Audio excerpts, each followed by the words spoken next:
Hey all YouTubers and subscribers, this is Try76. I put a video up, but there was no sound. That was because I had my camera, smoking by the way. I had my video camera, okay, and it's on a completely different thing, and I have to adjust the volume and stuff like that, and then I forgot about the volume, and then I put it up there without checking it, and then there was no volume. Thanks to Neasley, he emailed me to let me know, so.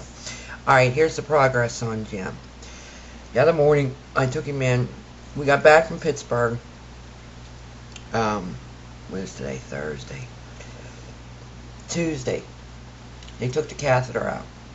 Got him home. 6 hours later, he was in the emergency room here in town. He could not urinate after they took the catheter out. He started swelling up, his belly, his legs, his feet, everything. You know, he was starting to balloon out. And so he was scared. I took him in, and they took an MRI or CAT scan, a CAT scan, and come to find out, he was full of fluid that was going into a pocket somewhere. Okay. They said about his liver being elevated, and the doctor kept him. First, the emergency room doctor was going to send him home. I says, no. I says, wait a minute. We've been through this. I said, I'm not leaving here without my husband being admitted to find out what the hell's going on. So he's seeing that I wasn't messing around. So, anyhow, the process, our doctor admitted him. Okay, he got out yesterday. It was a choice that Doc left him, make. He could either go down to Pittsburgh and have the fluid surgically removed again, go through another operation, or be on some medicine and help alleviate the fluid. Well, I've been operated on 4 times, and I've never had a fluid buildup. To me, this makes no sense. But Doc came in yesterday, and I got to talk to him, and I was asking him questions about this. He said what has happened. He said that Jim has had too many close surgeries together. All this fluid is retention, and he could not urinate, and of course they had to recatheterize him. So in the meantime, he offered to call the VA hospital and talk to the urologist down there. And of course she called yesterday, and she was a little bit nervous, okay?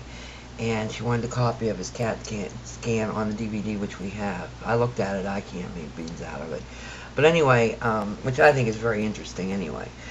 But anyway, I asked him about the liver. He said the liver was elevated because of the simple fact of all the fluid backing up into the kidneys. Okay, I said liver, it's actually the kidneys. It's been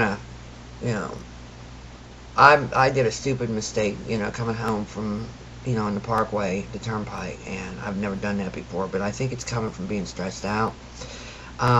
Too much going on at the same time. Of course, I had to cancel out, Gladys's hair appointment, and I had to cancel out my appointments, and because of him being in the hospital and so forth like that. I was up all day yesterday, the night before, the day before, and when I went to bed, I crashed. But the progress so far, he says he feels better today. But what I'm worried about, is it really fluid or is it gangrene? Because they said it came from his gallbladder surgery, and where it's settling is in his abdomen below the gallbladder. Okay. So the doc put him on some antibiotics, and the urologist down in Pittsburgh, Dr. Sue, the one to give us a minute or two of her time, the day of the surgery, she seemed really nervous when she called yesterday, and she has every right to be.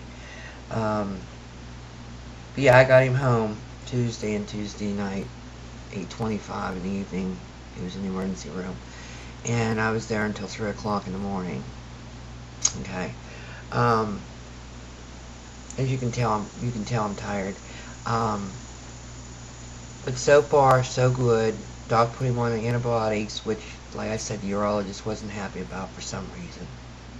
But you know as well as I do, if you're catheterized, the body rejects foreign objects in your body, and eventually germs set in and infection sets in. So,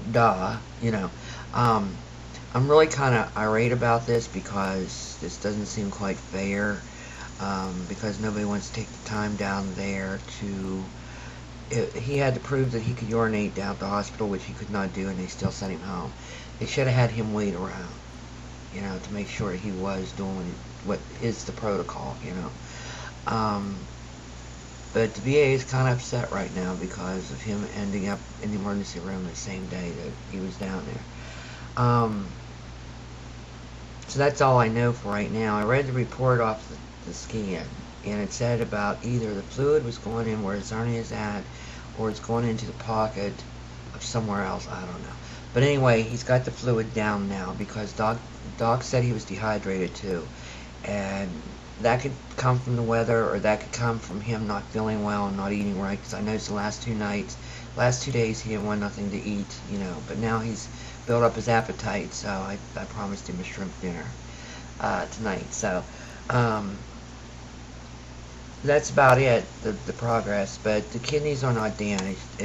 According to what Doc said, it was just the fluid backing up into the kidneys, making it appear that the kidneys were not working. If that makes any sense, okay? I'm like confused because normally I catch on to all this, but to me this makes no sense. Like I said, I've had 4 bouts of surgeries and never had this type of thing happen. So I'm only hoping and praying that it isn't gangrene, But they are sure that it's a fluid. So he may have to go down and get it drained, which, like I said, that's another surgery. But he chose to try the pills, which will take a little bit longer, a couple weeks for him to get the fluid out. But it eliminates the surgery. So I think that's the best route we should take right now. But I was scared.